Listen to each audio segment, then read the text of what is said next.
Halo, perkenalkan, nama saya Metu Aminurut Pemelum, NIM saya 22114714, saya dari kelas IF6, pengantar sains data.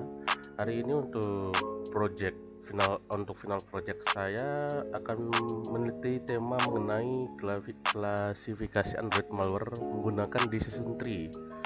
Nah, saya mengambil tema ini karena sering terjadi, apalagi orang-orang yang awam menjadi korban penipuan dari aplikasi scam yang marak berada di Android sekarang.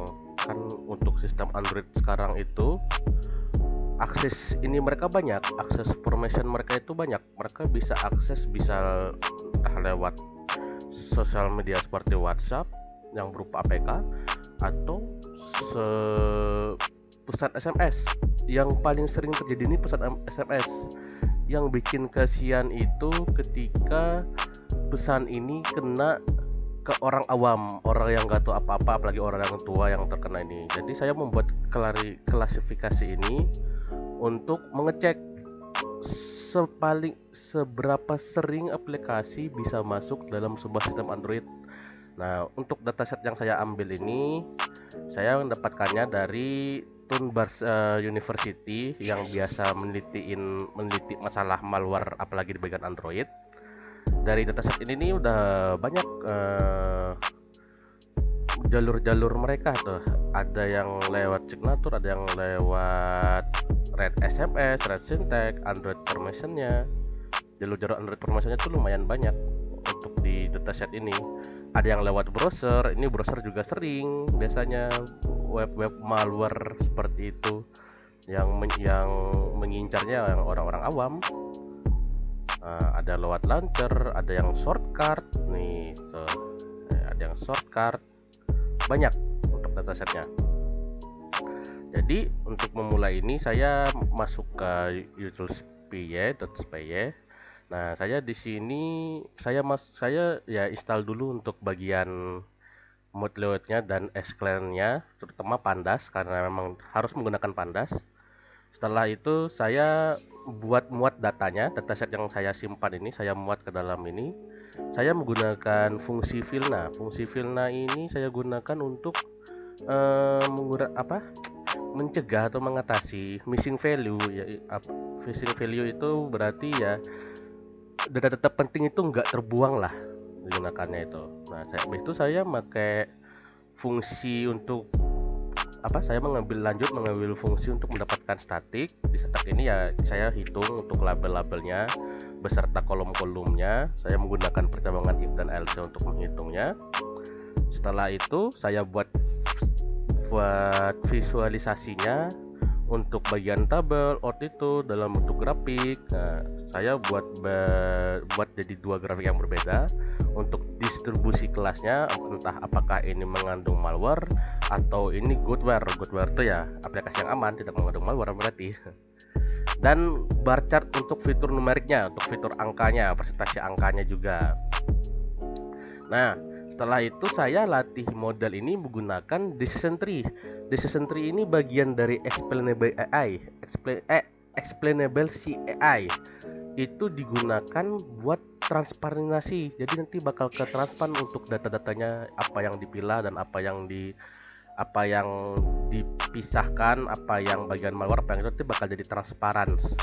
Fungsi dari Decision Tree itu saya gunakan untuk itu. Seperti biasa nih saya latih modelnya untuk labelnya dan kolomnya. Saya test size, saya train, akurasinya juga saya train. Nah, setelah saya melakukan latih, saya masuk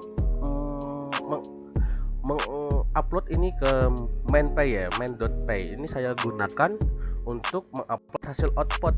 Jadi program yang ada di sini saya atur programnya itu menggunakan main.py, main ininya. Nah, saya ngeprint untuk memeriksa folder outputnya. Terus dataset yang sebelumnya saya muat lagi ke dalam sini. Statiknya juga saya masukkan lagi ke dalam sini. Nah, setelah itu kita akan melakukan menginput outputnya. Kita input outputnya apakah sukses untuk input outputnya. Ya, di bagian terminal ini kelihatan untuk datasetnya yang berhasil diinput itu ada 11.000 baris data, dan untuk statiknya melatihnya udah berhasil sukses, hasilnya berhasil disimpan, dan grafiknya pun juga berhasil disimpan. Berarti outputnya sukses. Dan kita lihat untuk hasil dari outputnya, hasil dari trend explainable CI-nya.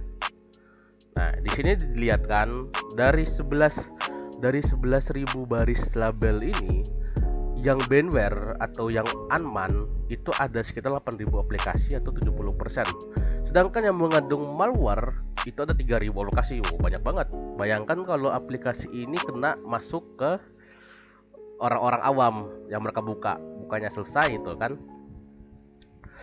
Nah, bisa itu ini saya masuk nilai dari tertinggi, fitur 5 teratas per kelasnya dari yang tertingginya.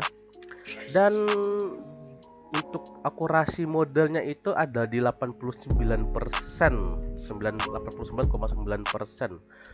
Lumayan tinggi, walaupun harusnya mungkin masih bisa nyentuh 90-an ya. Tapi biasanya kalau untuk nyentuh itu harus penambahan dataset sih. Cuma kalau penambahan dataset itu bakal acak lagi.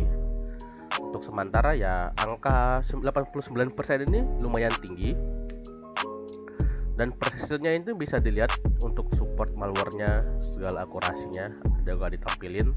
Nah, ini salah satu keunggulan dari explainable CI yang saya gunakan, yaitu transparan dan hasilnya langsung ditampilkan untuk membuat modelnya lebih transparan untuk dilihat untuk bagian modelnya. Dan untuk bagian grafiknya pun juga grafiknya juga dilihatkan begitu. Ada sekitar 8.000 yang beginner dan 8.000 malware. Untuk nilainya ini, rating numbernya juga ditampilkan.